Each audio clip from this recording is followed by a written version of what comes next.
नमस्कार. आजच्या या अत्यंत महत्त्वाच्या आणि सविस्तर विश्लेषणात तुमच्या सर्वांचं स्वागत आहे. आज आपण अशा एका विषयावर चर्चा करणार आहोत जो महाराष्ट्रातील लाखो विद्यार्थ्यांच्या जिव्हाळ्याचा आणि त्यांच्या उराशी बाळगलेल्या एका मोठ्या स्वप्नाचा विषय आहे.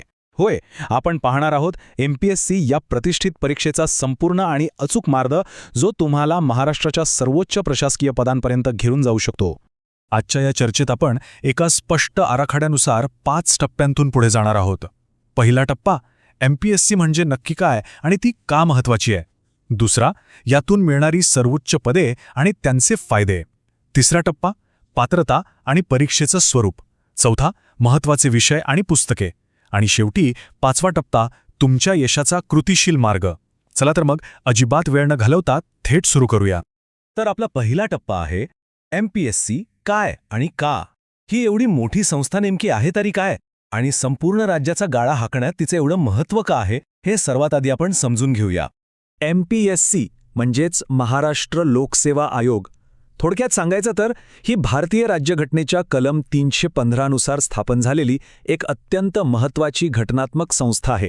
बरं, याचा मुख्य उद्देश काय आहे तर महाराष्ट्र शासनाच्या विविध विभागांसाठी एकदम गुणवत्तापूर्ण आणि हुशार अधिकाऱ्यांची पारदर्शक पद्धतीने निवड करणे.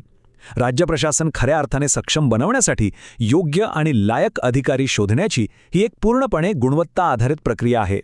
आता वळूया दुसऱ्या आणि साहजिकच सर्वांच्याच सर्वात आवडीच्या टप्प्याकडे, सर्वोच्च पदे आणि त्यांचे फायदे. अनेकांचं जे अंतिम स्वप्न असतं ती अत्यंत प्रतिष्ठित पदे आणि त्यांच्यासोबत मिळणारे अप्रतिम फायदे आपण आता पाहणार आहोत. राज्यसेवा परीक्षेतून मिळणारी ही काही सर्वोच्च किंवा टॉप टियर पदे आहेत. नुसती नावं ऐकली तरी अंगावर काटा येतो ना. डेप्युटी कलेक्टर म्हणजेच उपजिल्हाधिकारी, जे महसूल आणि संपूर्ण जिल्हा प्रशासनाचा गाडा हाकतात. त्यानंतर DSP किंवा ACP, जे कायदा आणि सुव्यवस्थेची अत्यंत महत्त्वाची धुरा सांभाळतात. सोबतच महसूल विभागातील तहसीलदार आणि ग्रामविकासाचा कणा असलेले गट विकास अधिकारी म्हणजेच BDO. या पदांवर मिळणारी प्रशासकीय ताकद आणि समाजाप्रती असलेली जबाबदारी खरोखरच अफाट आहे. पण लक्षात घ्या, फक्त सर्वोच्च पदेच नाही तर कंबाईंड ग्रुप B आणि C परीक्षांमधून मिळणारी पदे ही तितकीच आकर्षक आणि महत्त्वपूर्ण आहेत. PSI म्हणजेच पोलीस उपनिरीक्षक आणि STI म्हणजे राज्य कर निरीक्षक. तसेच मंत्रालयातील ASO म्हणजेच सहाय्यक कक्ष अधिकारी. ही पदेच मला एक उत्तम, स्थिर करिअर आणि अनेकदा मोठ्या शहरांमध्ये उत्कृष्ट पोस्टिंगची संधी देतात. प्रशासनाचा एक भक्कम भाग बनण्याची ही एक सुवर्ण संधीच असते. आणि आता हा आकडा पहा. उपजिल्हाधिकारीसारख्या पदांसाठी उच्च स्तरावर पोहोचल्यानंतर तुमचा पगार 1,77,500 रुपयांच्या पुढेही जाऊ शकतो. विचार करा, ही एवढी मोठी आर्थिक सुरक्षितता कोणत्याही उमेदवाराला अभ्यासासाठी प्रचंड मोठी प्रेरणा नक्कीच देऊ शकते, नाही का. पण इथे थांबायचं नाहीये, कारण केवळ पगार हेच एकमेव आकर्षण अजिबात नाही. इथे मिळणाऱ्या इतर सुविधा हेच सिद्ध करतात की या पदांसाठी एवढी जीवघेणी स्पर्धा का असते. सरकारी निवासस्थान, अधिकृत वाहन, कामासाठी दिलेला कर्मचारी वर्ग आणि सर्वात महत्त्वाचं म्हणजे आजीवन निवृत्ती वेतन. या सर्व भौतिक सुविधांच्या पलीकडे जाऊन मिळणारा प्रचंड सामाजिक आदर किंवा रुतबा हेच ते मुख्य कारण आहे ज्यामुळे लाखो विद्यार्थी या प्रशासकीय सेवांचं स्वप्न उराशी बाळगतात. चला तर मग आता स्वप्नांच्या दुनियेतून थोडं वास्तवात येऊया. आपला तिसरा भाग आहे पात्रता आणि परीक्षेचे स्वरूप. एवढ्या मोठ्या पदांपर्यंत पोहोचण्यासाठी नक्की कोण अर्ज करू शकतं आणि हे प्रत्यक्षातलं आव्हान कसं असतं हे आता समजून घेऊया. तुम्हाला कदाचित वाटत असेल की यासाठी काहीतरी भयंकर क्वालिफिकेशन लागतं, पण तसं नाहीये. पात्रतेचे हे निकष खरं तर खूपच आश्वासक आणि सोपे आहेत. यासाठी लागते फक्त कोणतीही मान्यताप्राप्त पदवी. तुमचं राष्ट्रीयत्व भारतीय असावं, वयोमर्यादा सर्वसाधारणपणे 18 ते 38 वर्षे असते आणि अर्थातच सरकारी नियमांनुसार आरक्षण लागू असतं. म्हणजेच कोणत्याही शाखेचा एक सर्वसामान्य पदवीधर सुद्धा या सेवेत येण्याचं धाडस नक्कीच करू शकतो. आता आपण या परीक्षेच्या अत्यंत कठोर प्रक्रियेकडे वळूया. ही परीक्षा म्हणजे एक प्रकारचा चक्रव्यूहच आहे जो मुख्यत्वे 3 टप्प्यांत विभागलेला आहे. पहिला टप्पा पूर्वपरीक्षा किंवा प्रिलिम्स, जी बहुपर्यायी असते आणि ज्यात निगेटिव्ह मार्किंग असतं. हा टप्पा म्हणजे मोठ्या स्पर्धेतून गाळण करण्याची प्रक्रिया. दुसरा टप्पा मुख्य परीक्षा किंवा मेन्स, जिथे वर्णनात्मक आणि वस्तुनिष्ठ अशा सखोल ज्ञानाची चाचणी होते. आणि अंतिम टप्पा म्हणजे मुलाखत.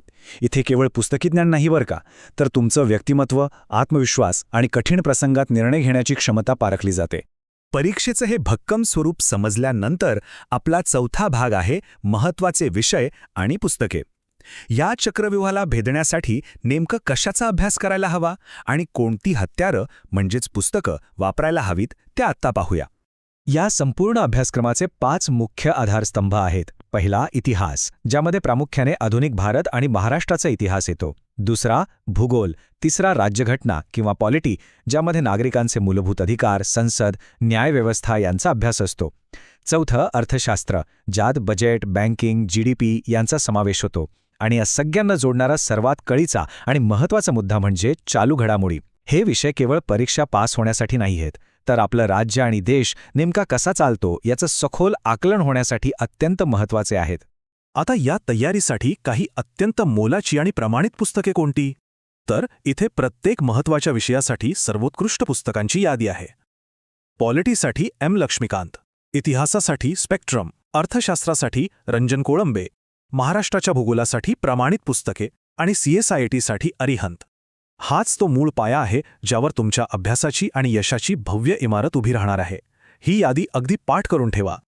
या सर्व माहितीनंतर आपण आता या विश्लेषणाच्या अंतिम आणि सर्वात निर्णायक टप्प्यावर आलो आहोत, यशाचा मार्ग. आता फक्त स्वप्न पाहून चालणार नाही, तर एक भक्कम आणि रोजचा कृती आराखडा तयार करण्याची वेळ आली आहे. तुमचा रोजचा अभ्यास नेमका कसा आणि कुठून सुरू असायला हवा हे या 4 प्रमुख टप्प्यांतून आपल्याला समजून घेता येईल. सुरुवात अगदी शून्यापासून करायची असते, म्हणजे बेसिक NCERT आणि राज्य मंडळाच्या शालेय पुस्तकांपासून. एकदा या मूलभूत संकल्पना स्पष्ट झाल्या की स्वतःच्या शॉर्ट नोट्स तयार करणे अत्यंत गरजेचे असते. तिसरी पायरी म्हणजे दर आठवड्याला सराव चाचण्या किंवा टेस्ट सिरीज सोडवणे. आणि चौथी, अत्यंत महत्त्वाची पायरी म्हणजे रोज वर्तमानपत्रांचं वाचन करून चालू घडामोडींवर भक्कम पकड मिळवणे. आता हे 2 पारडे पहा. एका बाजूला आहेत अत्यंत खडतर आव्हान आहे आणि दुसऱ्या बाजूला आहे त्यातून मिळणारं अभूतपूर्व यश.